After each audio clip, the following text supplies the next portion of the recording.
उकाड्याने हैराण देशवासियांसाठी आनंदाची बातमी। पुढील काही तासात मान्सून अंदमानमध्ये दाखल होण्याचा अंदाज। अरबी समुद्रामध्ये मान्सूनच्या आगमनासाठी पोषक स्थिती। आवक घटल्याने भाजीपाल्याच्या दरामध्ये 50% वाढ। उष्णतेच्या लाटेच्या भाजीपाल्याच्या उत्पादनावर गंभीर परिणाम। इंधन दरवाढीमुळे भाज्या आणखी महागण्याची शक्यता। मुंबईमध्ये आजपासून 10% पाणी कपात लागू। धरणांमधील पाणीसाठा घटल्याने महापालिका प्रशासनाचा निर्णय। मुंबईकरांना पाणी जपून वापरण्याचं आवाहन। पंतप्रधान मोदी आजपासून युरोप आणि यूएईसह 5 देशांच्या दौऱ्यावर जाणार। जगभरातील भूराजकीय अस्थिरतेच्या पार्श्वभूमीवर दौरा।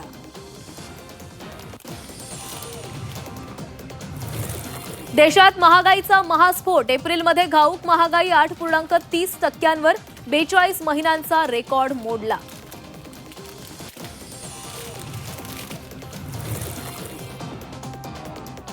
डॉलरच्या तुलनेमध्ये रुपयाची घसरण सुरूच। रुपया डॉलर मागे 96च्या उंबरठ्यावर। रुपया 95.96च्या नीचांकी पातळीवर गडगडला।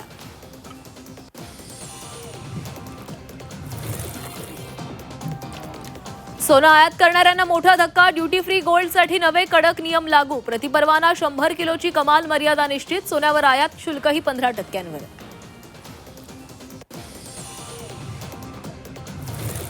पीएम आवासच्या 5 लाख घरांचं लोकार्पण। लाभार्थ्यांना घराच्या चाव्यांचं वाटप। साताऱ्यातील सैनिक स्कूल मैदानामध्ये कार्यक्रम। मुख्यमंत्री देवेंद्र फडणवीस, केंद्रीय मंत्री शिवराज सिंह चौहान यांची उपस्थिती।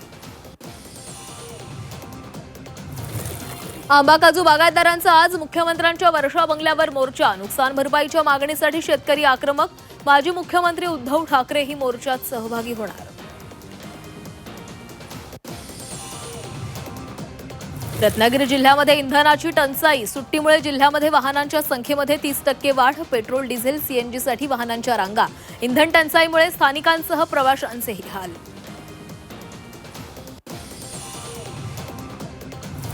एअर इंडियाचा प्रवास महागला। इंधन महागल्यानं तिकीट दरात वाढ। एअर इंडियाची दरमहा 400 विमानं उड्डाण रद्द।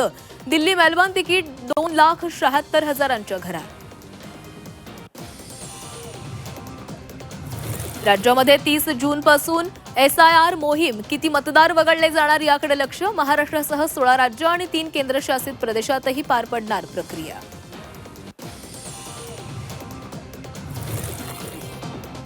राखीव प्रवर्गातील परीक्षार्थींना खुल्या जागांवर दावा करता येणार नाही। स्पर्धा परीक्षांबाबत राज्य मंत्रिमंडळाचा मोठा निर्णय।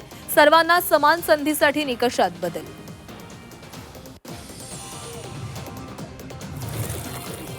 नाशिक लैंगिक अत्याचार आणि धर्मांतर प्रकरणी SIT लवकरच आरोपपत्र दाखल करणार। 9 गुन्ह्यांचा तपास अंतिम टप्प्यामध्ये असल्याची सूत्रांची माहिती।